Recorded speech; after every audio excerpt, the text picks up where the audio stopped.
Welcome to the podcast about venture capital, where investors and founders alike can learn how VCs make decisions and reach conviction. Your host is Nick Moran, and this is The Full Ratchet. Welcome to another special release of Investor Stories. On this installment, the experts discuss a startup that they did not invest in, why they passed, and if there was a key learning that now informs their approach. Here's the segment called Why I Passed.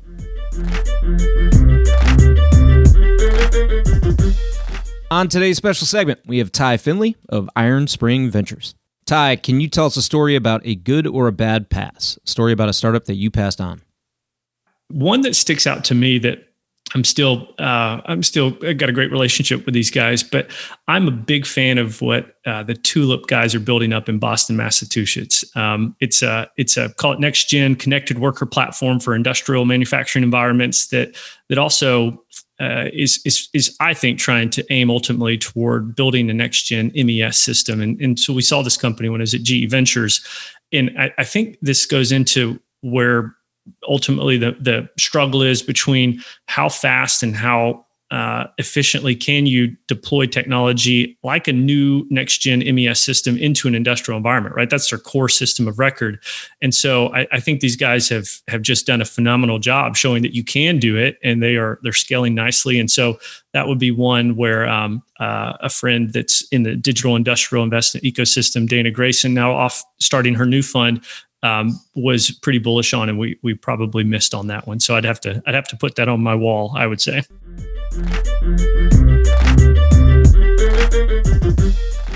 On today's special segment, we have Stephen McIntyre of Frontline Ventures. Stephen, can you tell us a story about a good or a bad pass? A story about a startup that you passed on? Well, when I was doing research for Frontline X, the very first thing that I needed to do, is probably most VCs do when they're thinking about starting a fund, is you need to go out and you need to try and find a deal. And finding the deal is the initial proof of that of your value prop. And but of course, we didn't have any money yet. So I went out and with this "We'll help you in Europe" pitch, almost immediately got a pretty large allocation in a growth round of Asana. And it would have been a great investment to make. We didn't have the money, and we had to pass. And they've subsequently filed for an IPO, and that would have been a half a fund returner 2 years into a 10-year fund. Brutal, kind of a bummer.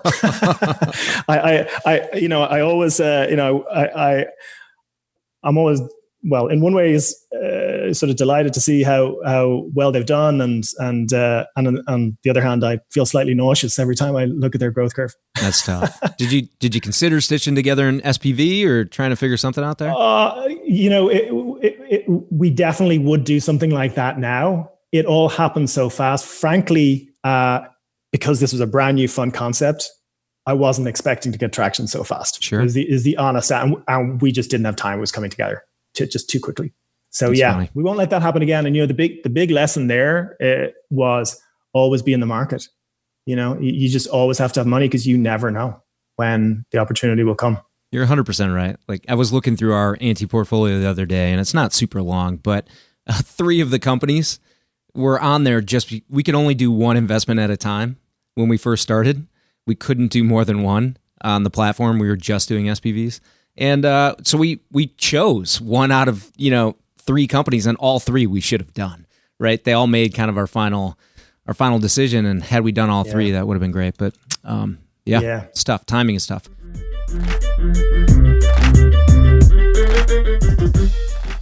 On today's special segment, we have Beezer Clarkson of Sapphire Adventures. Beezer, can you tell us a story about a good or a bad pass? A story about a fund that you passed on? Oh, my friend Chris Duvos always does such big, colorful stories. Get him to tell you how he passed on the Excel Facebook fund, not once, but twice, if he hasn't yet. I don't have those great, glorious stories. I'm sorry. I wish we did. But what I have seen is because we do focus where we focus on predominantly Series A and some seed, we have met but not invested in a number of really lovely, wonderful, smaller funds who have gone on to have some extraordinary returns. And they were just, the $5, $10, $15 million funds that just are outside of our focus area. So I look at all of those and I always think, good on you, but I'm always somewhat like, big bummer, we don't have a different way of investing that we could invest in that. So. What about maybe common reasons you pass, aside for not answering the why you question sufficiently, are there any common reasons why it just is not a good fit for you or for Sapphire? Sometimes with the newer managers, it doesn't always feel that they know exactly who they are and what they're doing. And there's always a little bit of exploration that one presumes and goes along with. But there's a certain lightning in the bottle when you meet somebody and and this goes for established too, when you're like, oh, I get it. I get what the entrepreneur must see when they walk into this room, and I get how you and your team come together, and I get why you work in this space.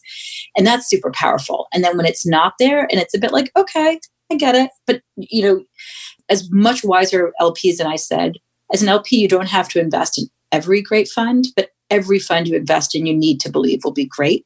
And that's part of that matching that has to happen. And it also has to match with what we're doing on our portfolio. For, as I said, like these smaller funds, we think they're awesome, but they're just not for us. There's also much larger funds that I look at and I think that's super compelling and interesting, but it's also not for us. So it just because there's a very lovely alignment that has to happen between the LP strategy and the GP strategy. And so even though they don't always align, that doesn't mean one person's going to be a bad investor. Ask those pre-qualifying questions, right? Pre-qualifying questions. We can talk about common mistakes people make, which is different. Yeah. If you want to give us one, that would be great. I do think when you ask who your competitors are, when people give you blank stares, it's not a winning moment. Just kind of say that. Because I'll tell you, when you ask Sequoia, they think they have competitors.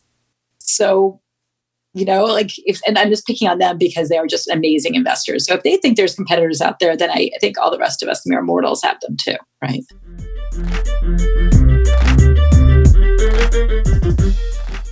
On today's special segment, we have Sarah Tavel of Benchmark. Sarah, can you tell us a story about a good or a bad pass? A story about a startup that you passed on? Oh my gosh. Do we have 2 hours? I do. Man, like if you've been doing the business long enough, your list of heartache here that haunts you is very long. And actually, at Bessemer, you use the word anti-portfolio. They were the ones that created this anti-portfolio. And it always was, good to see. But I think like the ones, look, in our business, the decisions we make are probabilistic in nature, meaning that there's no deterministic outcome for a company when you invest. It's really, there's a range of outcomes, and sometimes things will break in the right direction for a company, and sometimes things will be the opposite. I mean, COVID is an amazing, and horrible example of this at just a massive scale. There's sometimes you just have to accept that, like, you actually made the right decision, but it ended up in that probability that you didn't think was going to happen, or didn't think there was a high enough probability of it happening. And then all you can do is focus on how you made the decision. I think there are decisions that you learn over time where you're like, well, I made that decision based on the deal. And that was the wrong decision. The ones that are most painful for me, but I, can learn the most, is when you worry about something that ends up not actually being a problem. And so, an example of that is definitely one of my sore companies that I think about a lot is I looked at the A for Verkada. And Verkada, it's a video surveillance company with, just an incredible founding team. I saw greatness in Philip, the CEO, and the product he and his team had built. It was just, it kind of reminded me of the old school perpetual software, on-premise, old school software being replaced by, the consumerization of IT and SaaS. And there was some really early momentum, but I was worried about the channel. I was worried that it was this thing that I had no experience with. I didn't know how a hardware installer channel would get activated. I didn't really understand how to do the incentives there. And I got focused on the thing that I didn't understand and almost lost the forest for the trees, which was that the channel didn't end up mattering because the product was just so much better than the competition that the direct sales motion worked better than I think the founders would even say they realized it was going to work. And the channel ended up being not irrelevant, but certainly irrelevant for the market opportunity and the outcome that company is going to have. So those are the painful ones to me, at least.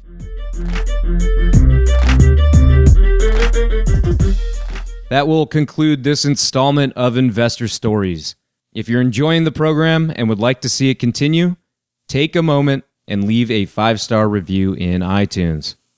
Also, if you'd like updates on new content from TFR, as well as the top 10 VC articles every week, go to fullratchet.net and sign up for the newsletter. Okay, that will wrap things up for today. Until next time, over-prepare, choose carefully, and invest confidently. Thanks for joining me.